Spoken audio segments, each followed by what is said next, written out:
Hello, everyone. We are so happy to have you here with us on the Stronger Marriage webinar produced by the Utah Marriage Commission, hosted by Utah State University. I am Naya Phelps, and we're so excited to have you joined with us today. In today's webinar, we are so excited to be joined by Bill. Bill is a professor of family social science at the University of Minnesota. He is a past president of the National Council on Family Relationships and recipient of the Lifetime Achievement Award from the American Family Therapy Academy. Make sure you stay on until the end of his presentation to take a short survey. Just a reminder for everybody that the chat is turned off, so if you have any questions throughout the webinar, you can put them in the question and answer box, which will be found down below. We will now turn the time over to Bill for his presentation. Okay, hello everybody. I hope you are enjoying summer wherever you are, and I'm glad to be with you to talk about something that I really love and am passionate about, and that is the Marital First Responders program. So I'm going to share a screen here. Okay, so um, Marital First Responders. Let me give you a little background. I had learned about something called Mental Health First Aid, a program from Australia. And this was started by a married couple where the wife had a mental health history, challenges in mental health.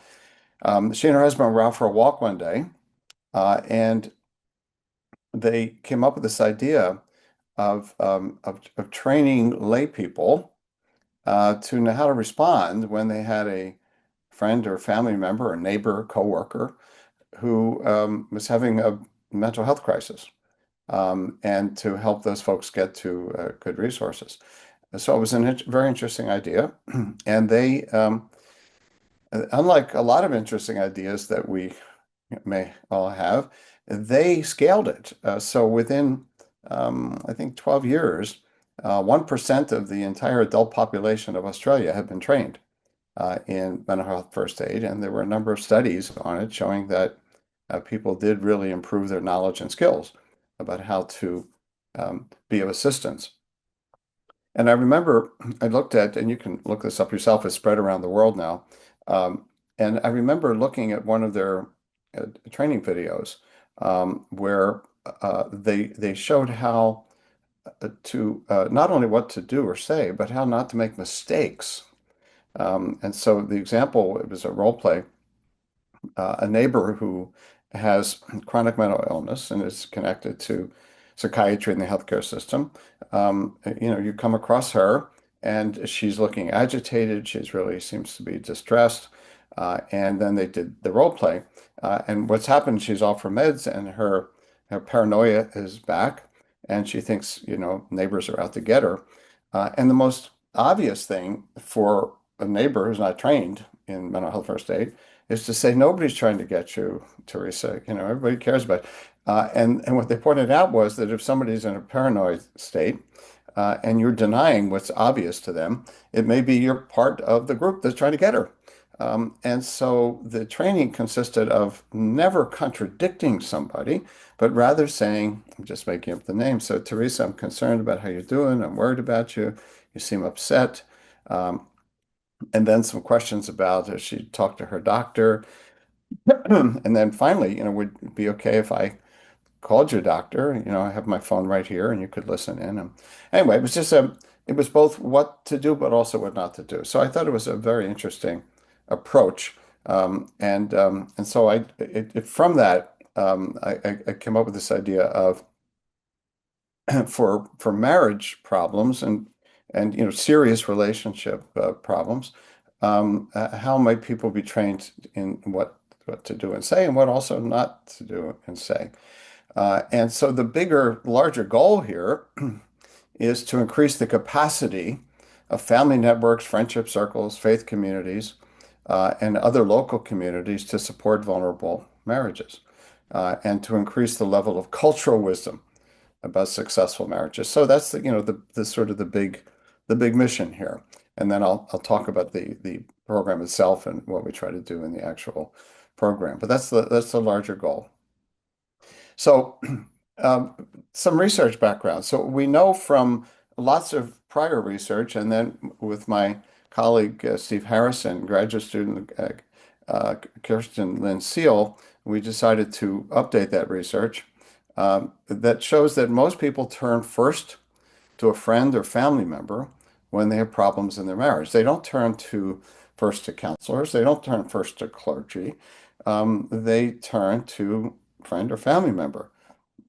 And so in our study, which is referenced at the bottom, we uh, used a nationally representative sample and found that, and plus other things that we wanted to research. One of the findings is the second bullet point. There are many people who are what we call natural confidants. These are people who others open up to about their relationship problems. So I'm going to be using the term confider. And that's the one who opens up. And then a confidant is the person who is um, is approached, who is providing a support or input.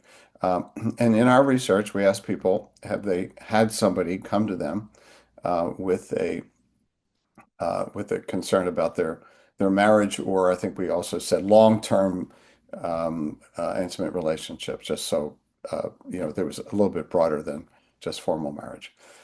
And 73%, so nearly three-fourths of Americans have been in this role. Uh, when we ask people what when they have opened up to somebody, what they've confided about, these are the we had a long list. These are the ones that 50% or more talked about or mentioned or did in the checklist. Growing apart was the most common, not enough attention. By the way, in our other research about reasons for divorce, these are some of the top reasons people give for why they got divorced as well. So growing apart, not enough attention, money issues, not able to talk together, spouse or partner's personal habits, um, considering divorce. Look at that, 58% of folks, which is not surprising.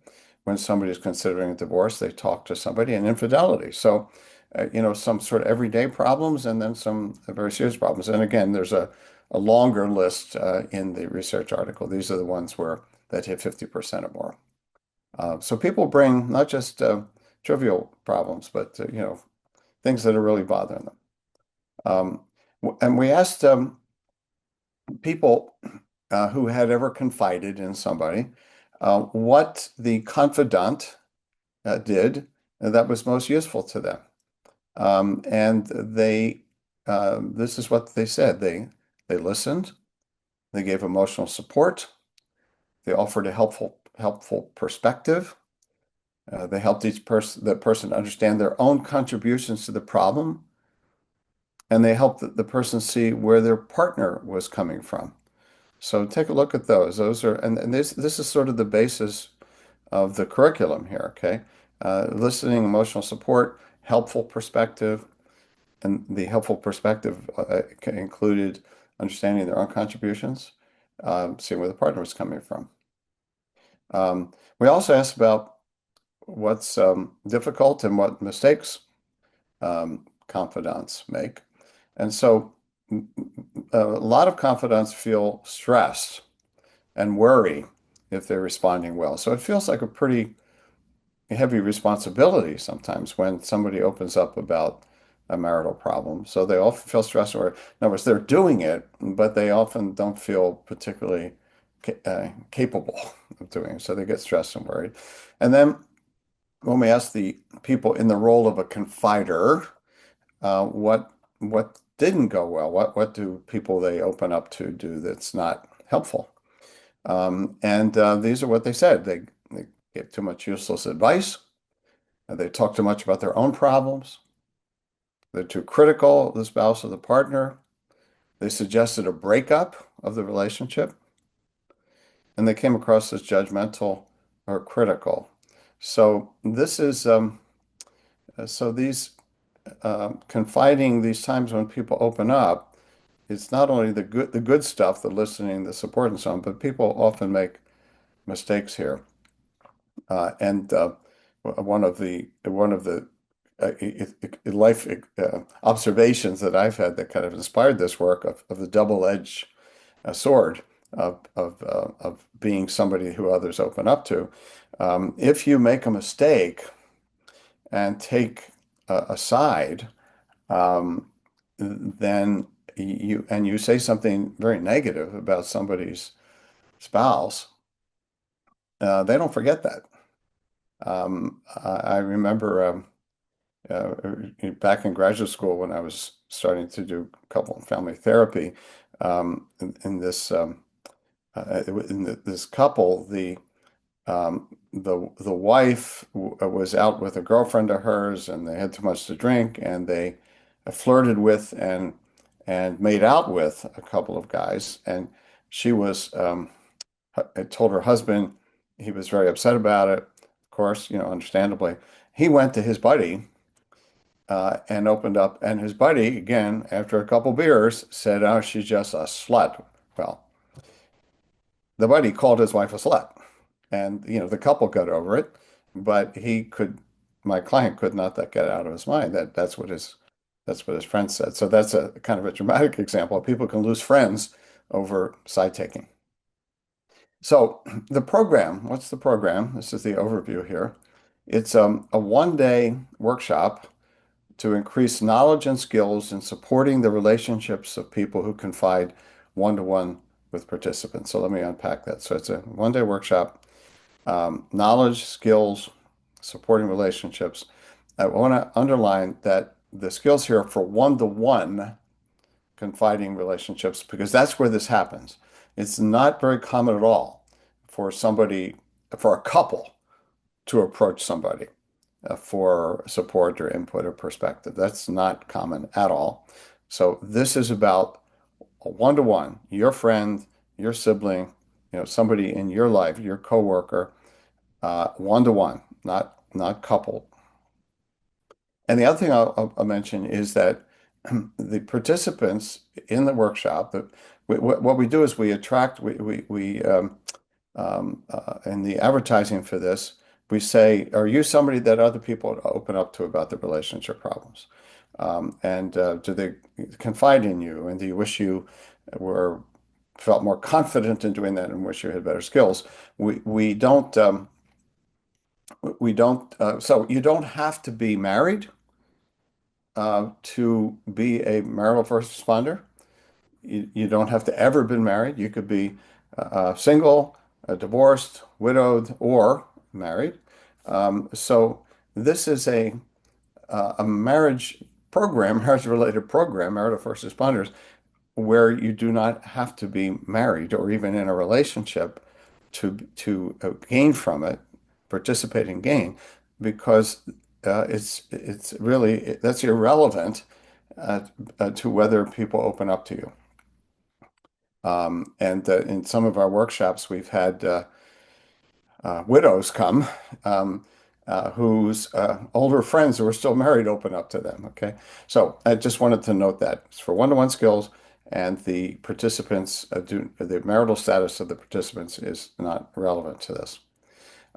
Who teaches the workshop is by individuals with some facilitation background. And it could be, they just have life experience with this in their church setting or their work setting, whatever, and a desire to make a difference for couples. Lots of folks can be trained to do this. They're often sponsored by an organization such as a church. It's not very often that somebody just sort of freelances this, but an organization sponsors it, and they often have somebody connected with that organization who gets trained to offer the course. The facilitator training is free and it's online. This is a program that my daughter Elizabeth and I, who um, we have the Doherty Relationship Institute, and we develop Marital First Responders, and the idea is that we're giving this away to the world. There's an online training guide, participant handouts, everything is available. The screening, we're just looking for people who have, some teaching or facilitation background. Again, not doesn't have to be high level. um, and who was interested in um, offering it either free or at cost, the cost of expenses. So we're really clear in the application, which is available at maritalfirstresponders.org, that we are looking for people who view this as something they want to offer their community. This isn't a way to augment one's income. Now, partly it's because we want to get it out there, but partly because what we learned is that people are not particularly interested in paying for a day-long workshop for something that is not about a problem in their life, but rather part of their altruism in their life. So we don't think there's a business model in this, is what I'm saying, in terms of charging what you might charge, like if you're offering a full-scale communications course for couples, you might be able to charge folks for that. But for this, that's not, I don't think, feasible. But even if it was, we're interested in giving this away. There are two clinical trial studies my graduate students and I have done documenting that participants do gain knowledge and skills. So these were randomized controlled trials with a group who got the course, a group who was a waiting list control group, and everybody followed for 3 months. So pre-test, post-test, and follow-up, and we were able to establish that the participants do gain in knowledge and skills. And one of the studies, by the way, was with an African American group. So we documented there that it's successful with that community. Okay, so that's the overview of the program. I'll come back to that at the end if you are interested in learning more, maritalfirstresponders.org.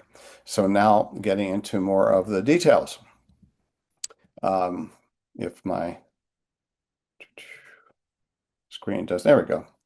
So it's this workshop. It's a day long. And here's what it covers: and knowledge about common problems, marital problems, and more serious problems. So there's some presentations about what research has told us about this. Mistakes to avoid. And I'm going to go to the next slide and back to this one.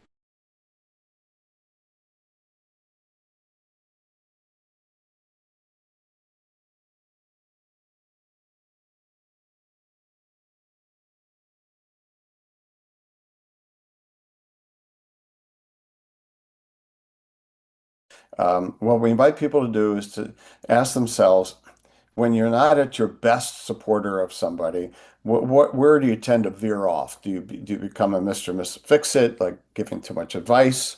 A talker, talking too much about yourself. And we've all experienced this, right? You bring up a problem and they say, oh, yeah, my spouse and I, we had that problem 30 years ago, and here's what we did.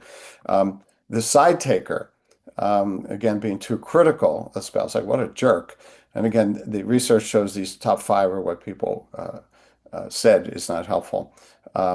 Underminer, suggesting a breakup. A judge being too critical. And this particularly, when somebody is critical, if you sound so negative about your spouse. And then the others are ones that I've seen out there, a distractor, that you change the subject. In Minnesota, the classic thing is, well, how do you think the Vikings are going to do next year when somebody just told you they're very upset in their marriage? A Pollyanna is rushing to reassure. You guys love each other. It's all going to be good. I believe in you. Rushing to reassure before you've actually let somebody open up and talk. Interrogator, this is an interesting one that a lot of people identify with, of wanting to ask a bunch of questions and get the lay of the land. So what did he say and you say, blah, blah, blah. And what's his mother's role in that? And so not really getting on the person's emotional wavelength, but just sort of asking a whole bunch of questions.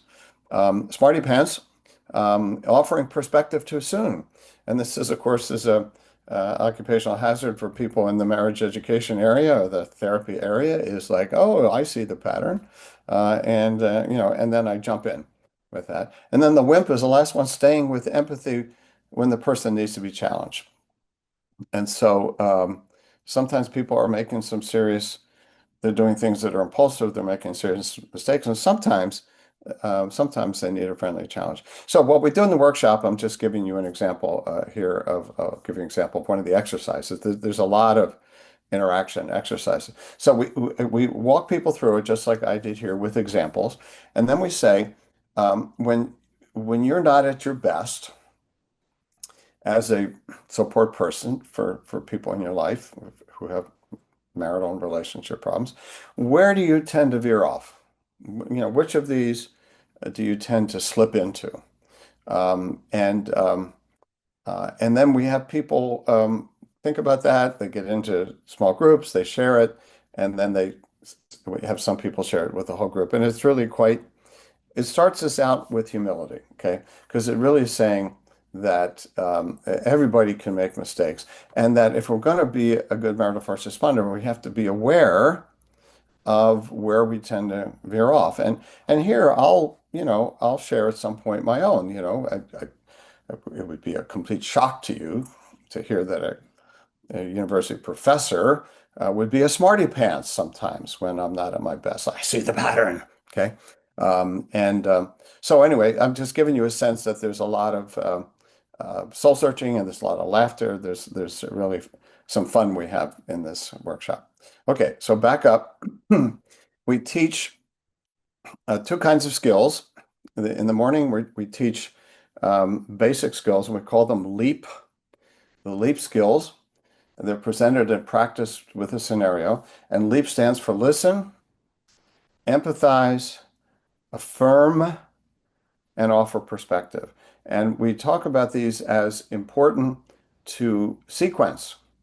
So offering perspective can sometimes be helpful, not always. Sometimes you just listen and empathize and maybe affirm, but sometimes it's useful. But if you pardon the expression, leap ahead and start offering perspective before you've listened and empathized in particular, you're not going to be as effective. Uh, and so maintaining good boundaries, we do that a lot through the day, but I wanted to really emphasize it here on this slide. And so for the practice, after we present the skills, we give them a problem that somebody is bringing to them. And we have people pair up same gender, okay, males with males, females with females, because that's what most of the confiding occurs in, okay. Uh, and we also have learned from some piloting that some people feel a little uncomfortable with somebody the opposite sex in these interactions during the course. So anyway, two reasons to have it the same gender. And so for the women who are going to pair up, the problem that she's going to bring up to her friend is, and these problems one and two I'm going to give you are based on John Gottman's research of following couples over time and challenges that tend to endure. Okay, so the problem that the two women describe to each other is their husbands. He doesn't participate. He doesn't listen enough to me. And he doesn't emotionally connect enough with me. So he's not in enough. He's not, my partner in the work of the family and the kids, and he doesn't connect emotionally enough with me. A very common concern. Problem number two, the two men is the husband is complaining that his wife is on his case all the time. I can't do anything right. On my case all the time. I can't do anything right. So these are very common. Research suggests a common. And there's this very interesting little murmur that goes through the room when I bring up these problems because anybody in the room has been married. Most people have run into this. Okay. So it's really quite familiar. So um, we give them the issue that the person is going to confide about. Um, we have them look over those skills. Okay, and on the handout, there's a very extensive handout. So review what's involved in listening, which is acknowledging what somebody said, paraphrasing it. Um, how do you do empathy? We talk about the difference between empathizing with the feelings versus empathizing with the other person's perspective, okay? So you felt hurt or you feel hurt or this, as opposed to, so you see your spouse is doing such and such, okay? So you feel criticized versus, oh, your wife is very critical of you. You get the difference there? You feel criticized, and this gets you down. Somebody's told me that. You get the difference between, oh, it sounds like your wife is really critical. The second one is buying into the person's perspective. And part of what we're talking about is everybody's quite limited on their perspective. And it's not empathy if you just come across agreeing with their perspective on their partner. So there's some subtlety in all this. Anyway, so they go through on the handout, they look at the descriptions of the skills, and then they do a little role play with one person taking a minute to talk about their complaint, and then the other person gives the listen and empathy and affirming. We do those first before perspective so that they just get experience with not coming across with their own knowledge, but just supportive. And then we do it with people adding a perspective to what they do. And then we have a report out, for groups. The question is what went well as you practice the skills. What did your partner do that seemed to be effective? So what went well, and then what were the challenges you experienced in practicing the skills? And so, for instance, one of the challenges is that it can be really hard for people to not jump right into giving their own perspective. So the first round, as I mentioned, the first round of practice is just listen, empathize, and affirm. No, 3 minutes, 3 minutes without offering your own opinion and your own perspective. And people are often aware that that's hard.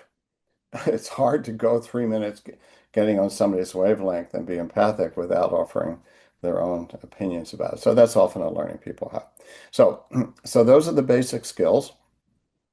And then we also have advanced skills that we teach those in the afternoon. And these are CAR, so LEAP and CAR. Advanced skills are challenge, advise, and offer resources. And what we say is these are only for special situations. You're not routinely using these skills, but it's important to have them. And so we go through the criteria that you would use for deciding you're going to move into challenge, advice giving, offering resources. And those might be this person seems really stuck.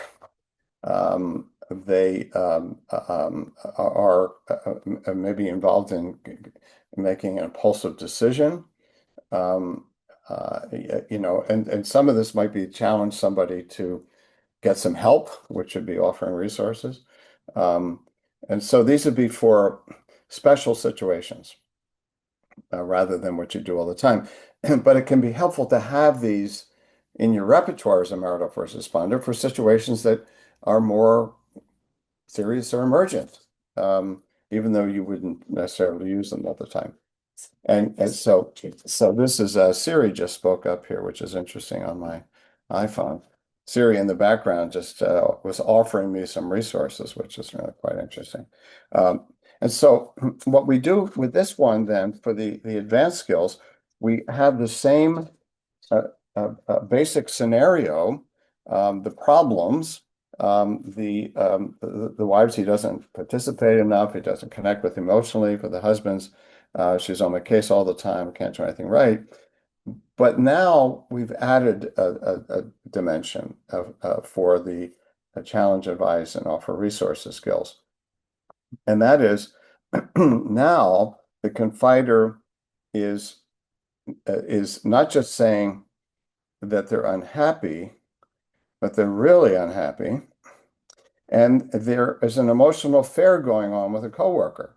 And the scenario is there that they're meeting with their coworker for coffee, and they're saying to you they're feeling like that my coworker gets me. I feel like I'm understood.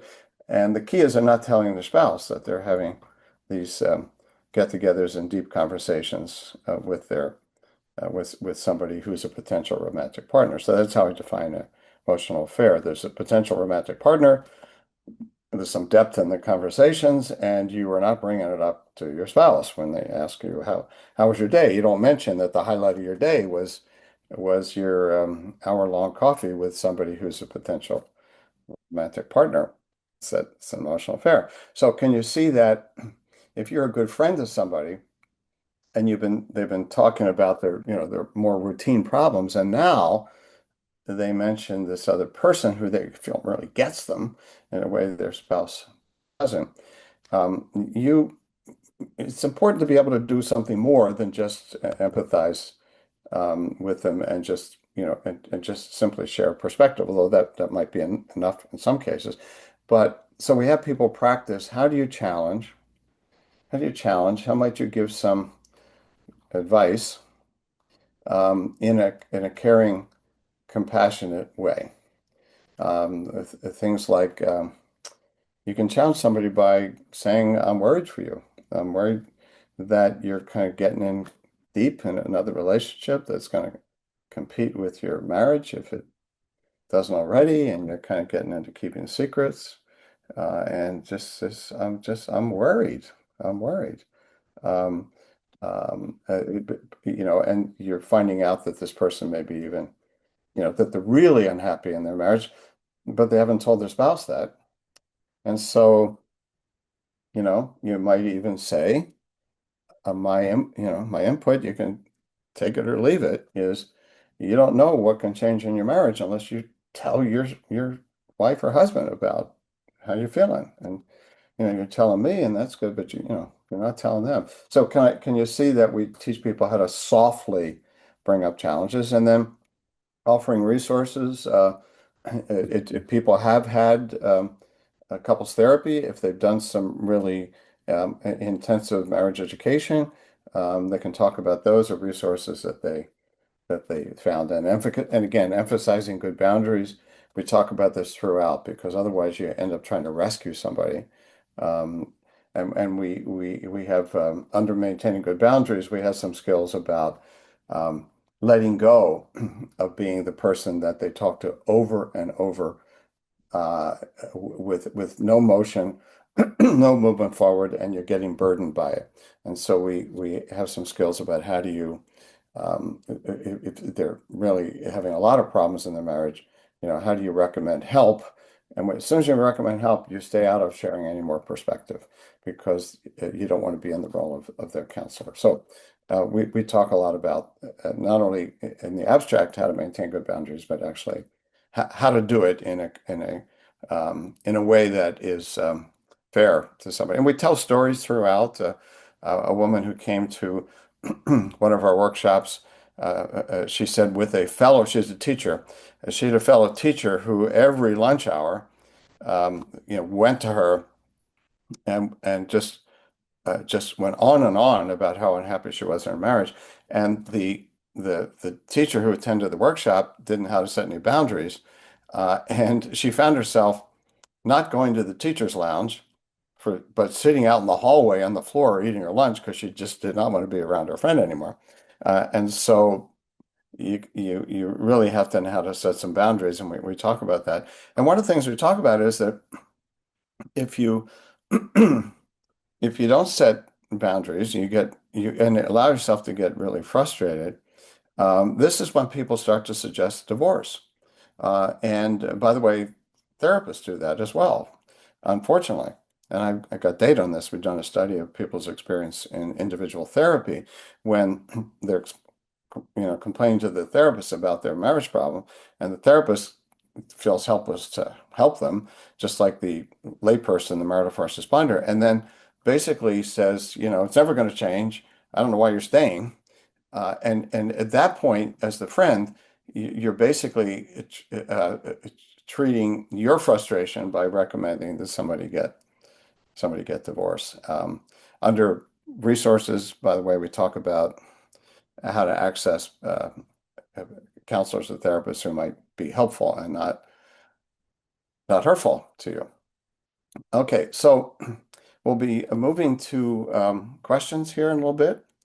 So I'd like you to be thinking about how you what questions you might want to formulate about this program or about the issues that we deal with. So it could either be about the program, Marital First Responders, about training, or it could be if this has stimulated your interest in talking about how to be helpful, even for yourself as a Marital First Responder.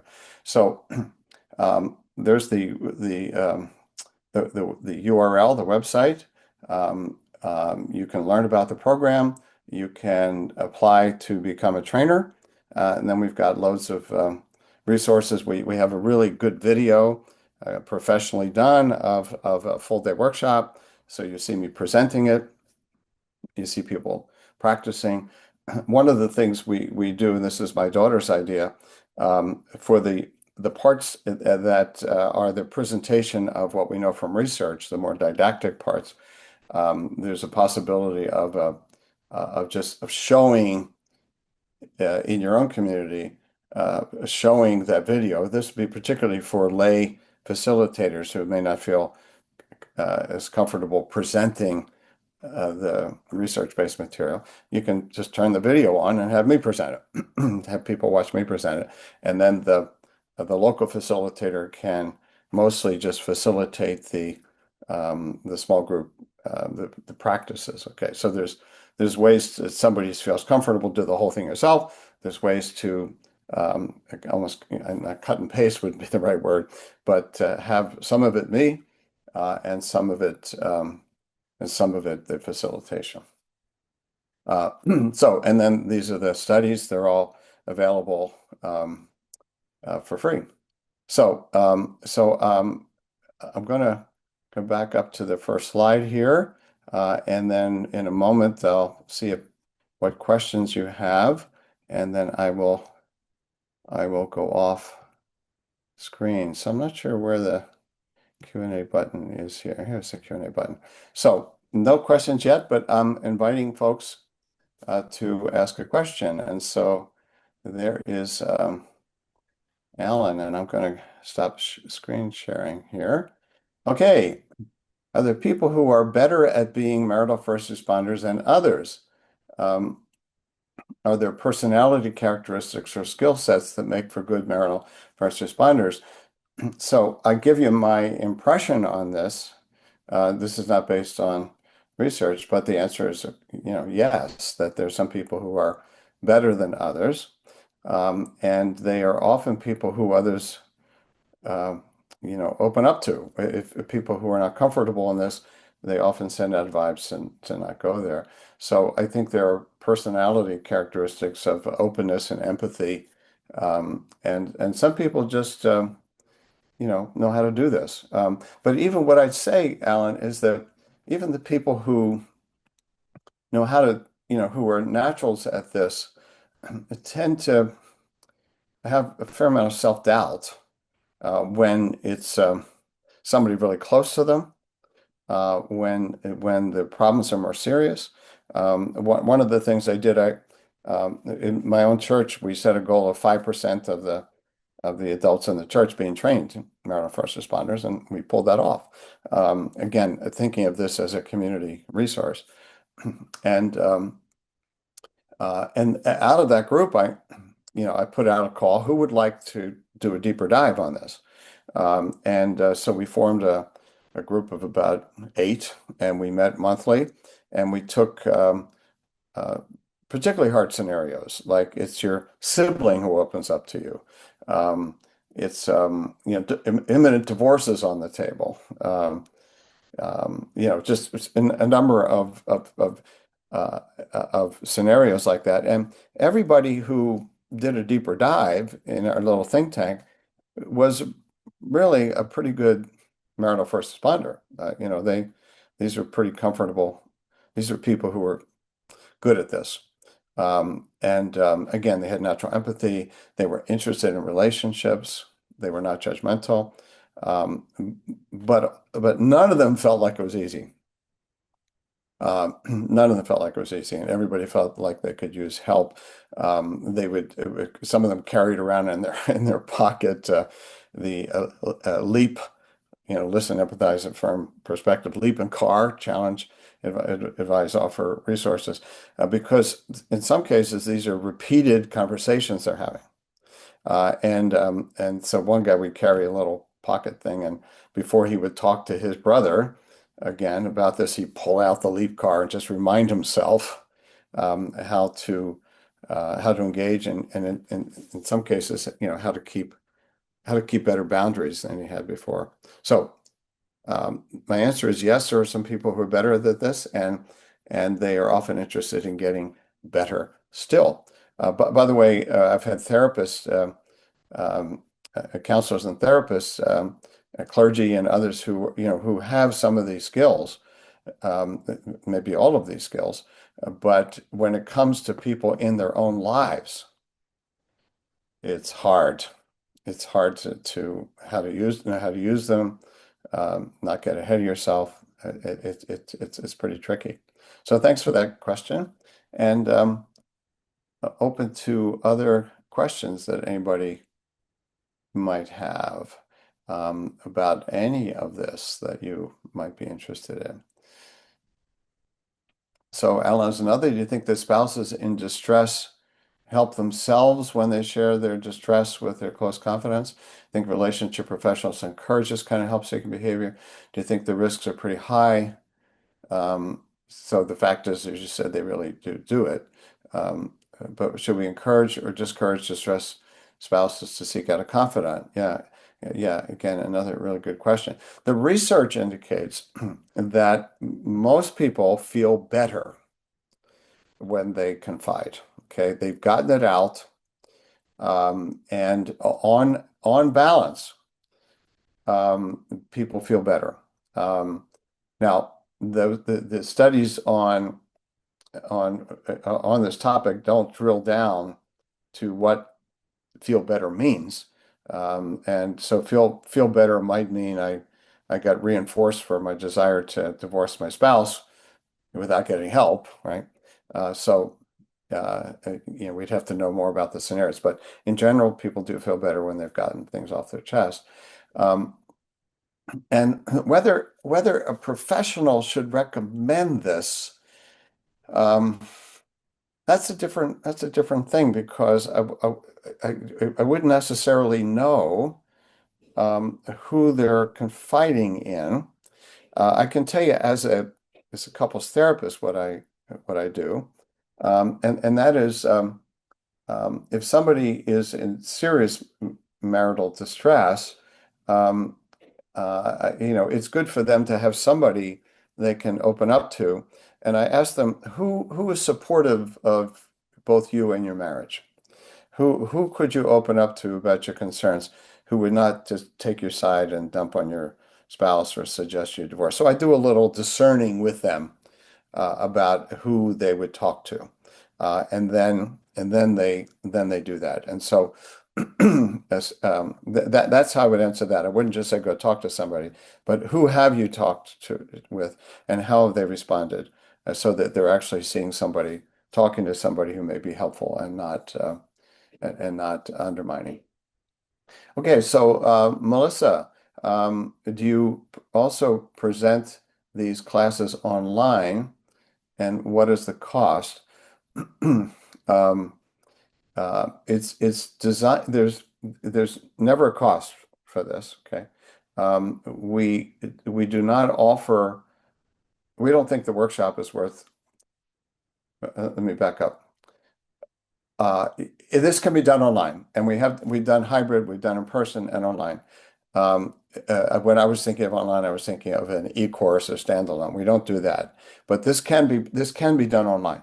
It can be done online with breakout rooms. So yes, definitely we've done it both ways, in person and online. It's not a standalone e-course because that doesn't give people a chance to practice. But yes, it can be done. It can be done both ways. Absolutely. And then Corey, can you give some examples of things you might say when you need to set a boundary about continuing to listen to somebody's problem. Yeah, so um,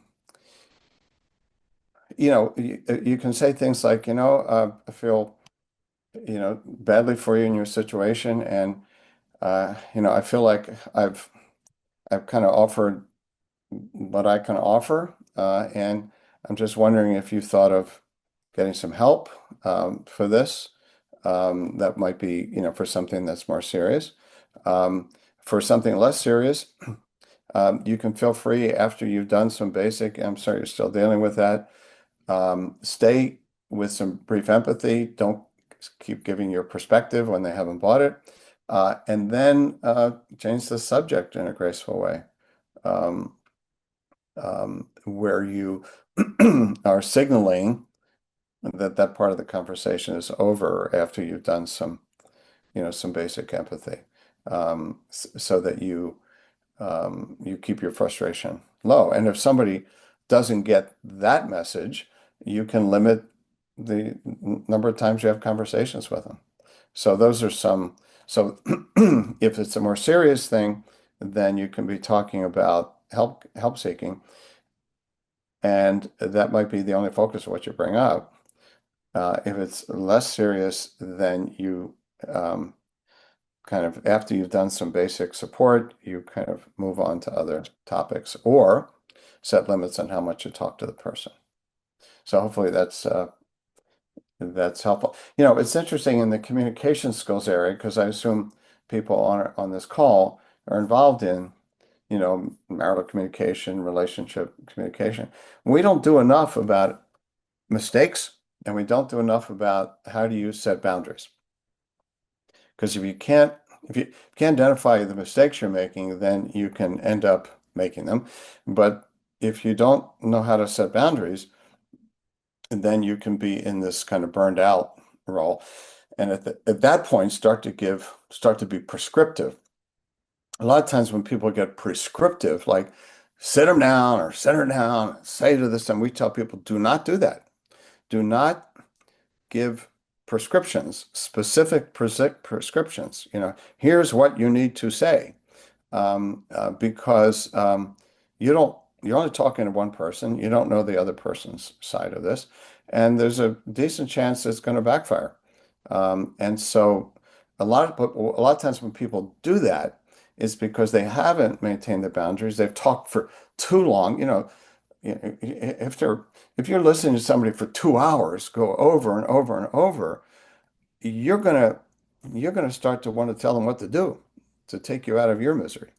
And so that's why being able to set some limits is really important, in part for your own emotional balance, but also, secondly, because what can happen is people who need help, they need to talk to somebody who is in a professional relationship with them. That might be a member of the clergy, it might be a counselor.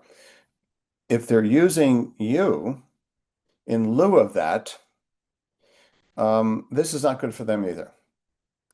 And it's sort of like at some point with your friend who's complaining about their medical problems over and over, at some point you're thinking of seeing a doctor, okay?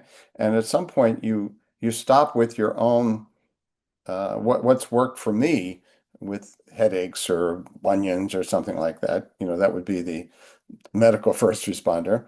At some point, you move into this, oh, this person I think needs more than I offer, and then you raise that question, and you refrain from continuing to share your perspective.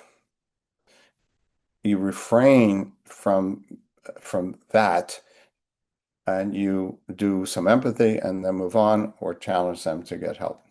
So that's a extended answer to an important question. So any other questions that anybody would like to ask about this? One of the things I say, these are really fun workshops. The people who come it's so interesting to recruit people for an experience, not because they have any kind of deficit, but because they have a gift, they have a strength. And I realize with couples communication, we're not saying because you have a deficit, but we know from the research that most people who come to marital communications are coming because there's some sort of challenge or problem they're having, right? Even if we're not advertising it that way. There's some studies on that. But in this one, it's entirely, are you somebody that people like to talk to and interested in relationships and then come? So the people that show up are really quite interesting. There's a lot of humor. There's a lot of light bulbs that go off. So it's really a fun thing to be doing. Okay, so back to Alan. Are your principles of first responding different if the disclosure is just talking about soft problems, it's not really a significant distress? No, it's all the same because in fact we talk about early in the workshop when we talk about sort of a basic assessment. One of them is these soft problems are hard problems, and we define soft problems. Well, we define hard problems as affairs, addictions, and abuse. And the soft problems are everything else. The growing apart, arguing too much, sexual problems, money problems, kid problems, stuff, all of the rest of it, personal habits. Um, and so the skills are the same. The skills are the same. It's just that you for the hard problems, so the triple A's, the affairs, addictions, abuse, you may be more likely to use some of the advanced skills like um, um, suggesting getting resources and other kinds of things. But the skills are really basically the same. And some of it is that you can't prevent people from bringing serious problems to you. We have a special module on this, by the way, in responding when divorce is on the table, because that's one of the assessment questions. Okay, so soft or hard problems is divorce on the table, because that's like a marital emergency, and that's where we then teach people that okay, divorce on the table is the person you're talking with, the leaning out or the leaning in. And one of the things we say, and this is all backed by research, it's hardly ever a couple decision to get divorced. There's this misnomer out there that they decided to get divorced. No, it's almost always one person decided to get divorced. Now, sometimes the other comes along with it, and they were so disgusted after they've gone through the divorce process, they're ready to get divorced. But at this stage, when people are considering it, it's almost always somebody who's out ahead. And are you talking to the leaver or the leavee? And they're going to have very different emotions, very different emotions. And just to sort of be aware of that. I want to, as I want to give a story here that I tell in the trainings that I do. By the way, and you're welcome to use your own stories and stories you've collected in your life along with this curriculum. But one of the stories that somebody who had taken this workshop told me that some years before, a really good friend had come to her in a crisis and said that she had just found out that day that her husband had been having an affair for some time, and she was devastated. And that same day, she A, told him to leave, and B, made an appointment to see a divorce lawyer for 2 days hence. She was not going to not going to live with this. She was going to leave. And so she opened up to a friend about this. And her friend was, of course, empathic and supportive for, all the pain she was in. And then said, I've never told you this. I haven't told many people this story. But some years ago, I had an affair on Jeff, her husband, and I felt terrible about it because it was very hurtful. It's a big crisis in our marriage, and we got help, and we got through it, and we're stronger now than we ever have been. And so there can be hope with help. And her friend took that in. She canceled the appointment to the the divorce lawyer, and they got therapy, and they saved their marriage. Um, and so that's a pretty dramatic example, but it was somebody who listened and empathic and then shared like she had been there and she had been on the other side of this and talk about taking a risk and being vulnerable to share that story. Uh, and um, and so some of it then is knowing if this person is in crisis and maybe is apt to do something impulsive with long-term consequences.